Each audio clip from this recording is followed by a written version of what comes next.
За энд бидэнд 45-ын арифметик язгуур буюу эерэг язгуурыг 100-ийн орон хүртэл таймлаж бодоо гэсэн байна. Гэхдээ бүгдээрээ энэ ч тооны машин ашиглаж болохгүй. Яагаад гэх юм бол хитрхи амархан болчихно. За бодлогоо одоо зөвхөн цаас болон бал ашиглан бодох гэд оролдоод үзье. За 45-ын язгуур буюу 45-ын арифметик язгуурыг олно. За 45 нь бүхэл тооны квадрат биш, бүтэн квадрат биш гэдг нь тодорхой байна. Гэхдээ хэдүүлээ 45-д ойролцоо бүтэн квадрат тоо юу байна бодоод үзье л дээ. Хамгийн ихдээ за байцаараа 45-аас их бөгөөд бүтэн квадрат ямар тоо байх вэ? 49 тийм ээ. 7 гүрчхэн 7 чинь 49 байдаг. За тиймээс 45-ын язгуур 49 язгуураас бага байна.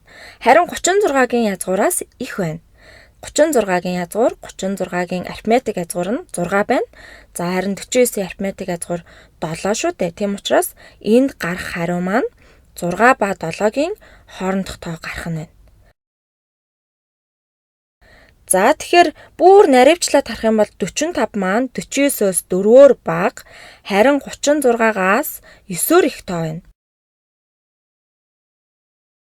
Тэгэхээр 36 ба 49-ийн ялгаа нь нийтдээ 13 учраас 6-гийн квадрат ба 7-гийн квадрат хоорондоо 13-ийн зайтай байгаагийн 9-т нь байна гэсэн үг.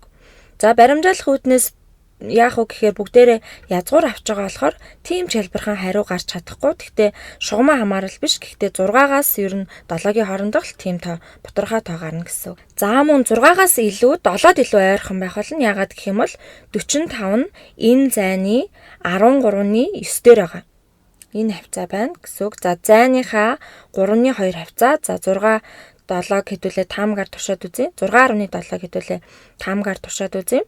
0.7 бол ойролцоогоор юу вэ гэхээр 3-ны 2 болохоор бас ойролцоогоор энэ хавцаа байна. 13-ны 9 гэдэг чинь боторхой тоогоор бол ямар байх вэ? 13 9-т хэд орох вэ гэхээр хэдэн боторхой орон биччихье. За тэгээд 13 9-т багтахгүй. 13 9-д бол багтана. За 9 7 удаа багтана.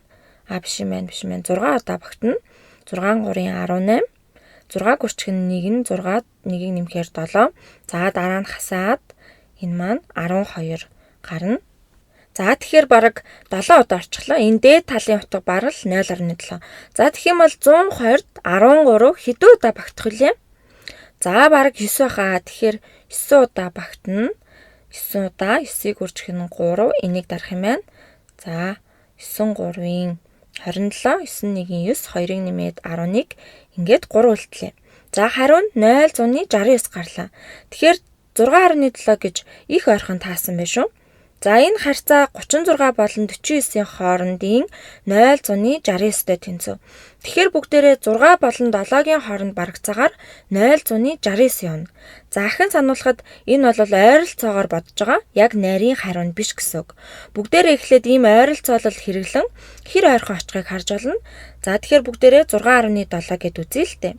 6.7 гэх юм бол 6.7-г квадрат зэрэг дэвшүүлээд үзнэ гэсэн үг. За 6.7-г үржих нь 6.10-ны энд үржих тэмдгээ тавиагүй байна. За 6.7-г үржих нь 6.7. За 7-г үржих нь 7 чинь 49, 7 6 42, 4-ийг нэмээд 46. За энэ ч тэг байна. Тэгэхээр ягаад гэх юм бол бид зүүн талын оронгоор үржүүлэх гэж байгаа. Одоо 6-г үржих нь 7-гийн 42, 4-өөс санаад 6 6 36, 4-ийг нэмээд 40. За 9 дээр нэмэх нь 0. Тэгэхээр Тэгийн 9-ийн 6 дээр 2-ыг нэмээд 8, 4 дээр тгийг нэмээд 4, энэ ч байгаа 4. Бутаргаан тасаллын ард нийтдээ 2 тоо байгаа. Тэгэхээр 1 2. За тэгэхээр 44 100-ны 89 гарч байна. 6.7-г үтгэхэд нилээд ойрхон очлоо. Гэхдээ энэ хариуны 100-ийн орон буруу байгаах. За бид 100-ийн орноо тооцоогүй, зөвхөн 10-ийн орноо л олсон учраас 100-ийн орноо тооцох хэрэгтэй. 6.7-гийн квадрат 45-д арай хүрэхгүй байна. 6.7-гийн квадрат нь 45-аас бага байна. Тэгэхээр юу яах вэ гэхээр 600-ны 71-ийг үзье. За өөр өнгөөр бичье. 600-ны 71-гээ бүгдээр яаганаар бичнэ. За 600-ны 71. За багаар л нэмэгдүүлээд үзэх хэрэгтэй. Ягаад гэх юм бол их ойрхон очичихсан байгаа шүү дээ. Тэгэхээр 4400-ны 89-өөс 45 руу ойртох нь үгүй юу гэдгийг л харах гэж байгаа. За үржүүлээд үзье. 671-ийг хүртдэг нь 671.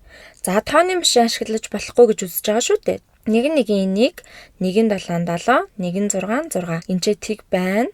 7-1-7, 7-7-49, 7-6-42, 4-ийг нэмээд 46. За энд харин 2 тэг байна. 6-1-6, 6-7-42. Энд өөр нэг шин 4 байна. 6-6-36, 4-ийг нэмээд 40. Нэмэх нь 40. За одоо харин ингэж бодох юм бол сонирхолтой. Энд 100-ны 1-ийг нэмэхэд энэ хэсэг нэмэгдэж гарч ирж байна. За яах вэ гэхээр хэр их нэмэгдсэн нь энэ тоонуудаа нэмэхээр гараад ирнэ гэсэн.